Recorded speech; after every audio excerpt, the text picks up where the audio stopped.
Nous sommes en 1890 à Clarendon, un petit village rural de l'Outaouais, au Québec.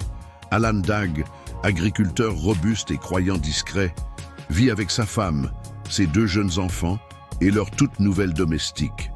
Dina, une orpheline de 11 ans, calme et effacée. La vie est rude, mais paisible. Le rythme est lent, lever à l'aube, traire les vaches, couper le bois, prier avant de dormir. La maison, une bâtisse en bois de 2 étages, est modeste, mais chaleureuse. Pourtant, quelque chose dans l'air semble s'épaissir. Un malaise discret que personne n'ose nommer.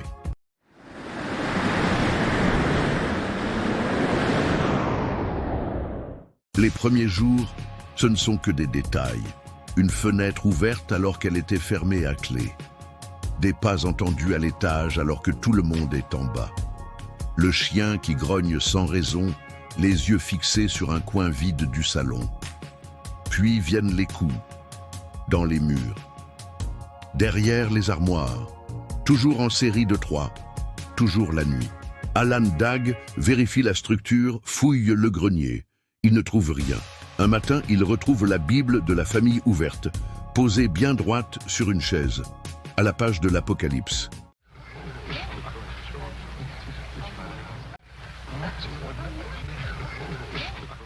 C'est à partir de là que les choses s'en prennent directement à Dina.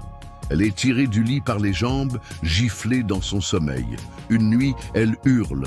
Une main la saisit par les cheveux. La marque rouge est visible pendant 2 jours. Dina dit entendre une voix qui lui dit des choses horribles. Elle parle dans son sommeil, parfois dans une langue que les Dagg ne comprennent pas. La mère, terrorisée, fait bénir la maison, mais cela empire la nuit suivante.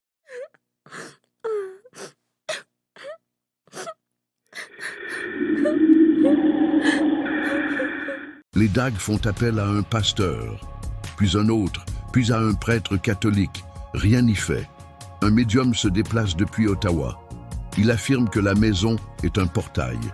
Il s'évanouit pendant la séance et ne revient jamais. La presse locale s'en mêle. Des journalistes campent sur la propriété. Ils voient des objets volés, des chaises basculer seules, des flammes apparaître sous le lit. Le récit paraît dans The Ottawa Journal sous le titre « Une maison tourmentée par le diable ». Les curieux affluent, mais ceux qui entrent ne restent jamais longtemps. L'entité n'est pas aveugle. Elle choisit ses victimes, joue avec elles. Elle devine les pensées. Elle interrompt les prières. Elle répond aux questions par des coups. Un soir, un témoin ose demander son nom. « Qui es-tu » 3 coups. Puis, un murmure guttural. « Personne ».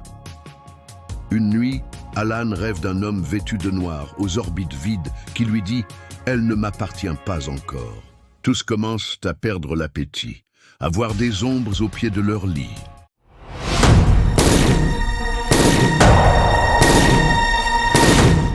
Après 2 mois de terreur, Alan décide de renvoyer Dina. Elle est confiée à une autre famille. Et aussitôt, tout s'arrête. Plus aucun bruit, plus d'attaque. La maison redevient silencieuse, mais les Dagg ne seront plus jamais les mêmes. Dina, de son côté, n'a jamais reparlé de ces événements. Elle meurt à 42 ans dans l'indifférence générale.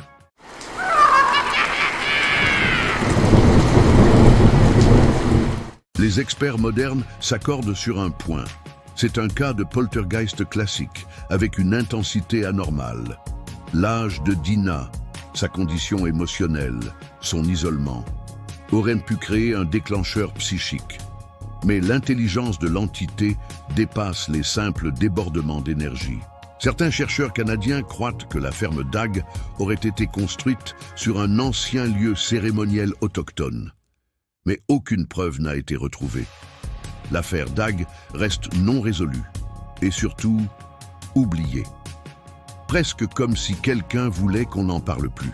Certains chercheurs, comme John Robert Colombo, spécialiste des histoires paranormales canadiennes, ont étudié cette affaire. Une théorie suggère que l'entité était une forme de poltergeist attachée à Dina, typique des cas liés à des jeunes filles à la puberté. mais la violence des phénomènes dépasse de loin les cas connus. D'autres y voient une entité démoniaque ancienne, attirée par l'isolement et la faiblesse spirituelle de la maison.